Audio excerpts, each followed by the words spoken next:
Hello friends, welcome to Navis kitchen. இன்றைக்கி நம்ம ஒரு சூப்பரான ஸ்நாக்ஸ் ரெசிபி பார்க்க போகிறோம். கேரளா ஸ்டைலில் கலத்தப்பம் எப்படி பண்ணுறதுன்னு பார்க்கலாம். இது வந்து ரொம்பவே சாஃப்ட் அண்ட் ஸ்பாஞ்சியாக இருக்கும். நல்லா ஃப்ளேவராக, நல்லா வாசனையாக, ரொம்ப சூப்பராக இருக்கும் சாப்பிட்றதுக்கு.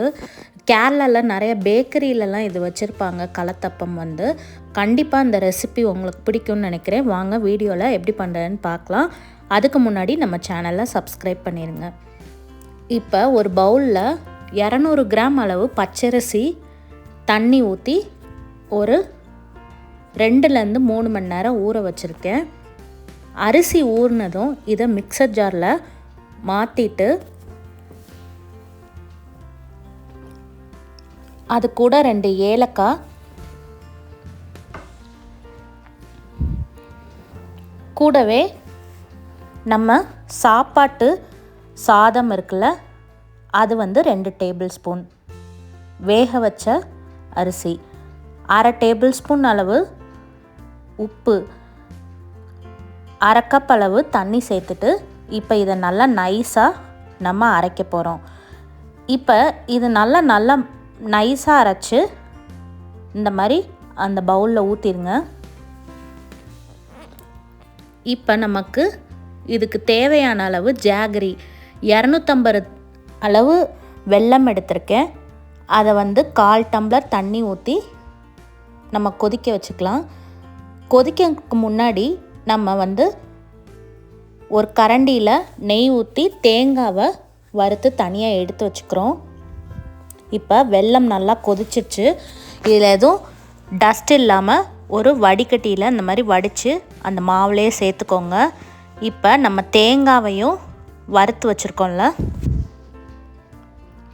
அதை தனியாக எடுத்து வச்சுருங்க. இப்போ வெல்லமும் சேர்த்துட்டு அந்த மாவை நல்லா மிக்ஸ் பண்ணி விட்டுருங்க. மாவு கொஞ்சம் தண்ணியாக தான் இருக்கும், கட்டியாக இருக்கக்கூடாது. இந்த மாதிரி நல்லா கலந்துட்டு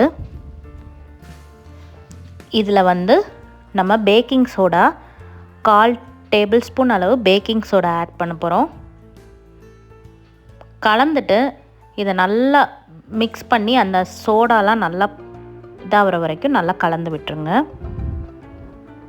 இப்போ ஒரு குக்கர் இல்லை பேன், நீங்கள் கேக்லாம் வேக வைப்பீங்கள்ல, அந்த மாதிரி கூட நீங்கள் வேக வைக்கலாம். இல்லை அப்படின்னா ஆப்பச்சட்டியிலேயே கூட நீங்கள் ஆப்பம் ஊற்றுற மாதிரி சின்னதாக ஊற்றிக்கலாம்.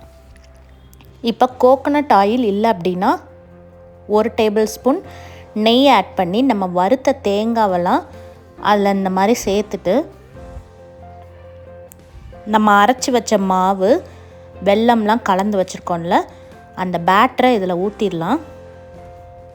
ஊற்றிட்டு மீதம் இருக்கிற அந்த வறுத்த தேங்காவையும் நான் மேலே இந்த மாதிரி ஃபில் பண்ணி குக்கரை மூடி வைக்க போகிறேன்.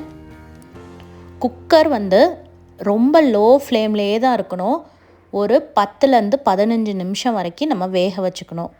இப்போ 15 நிமிஷம் கழித்து எடுத்திருக்கேன்.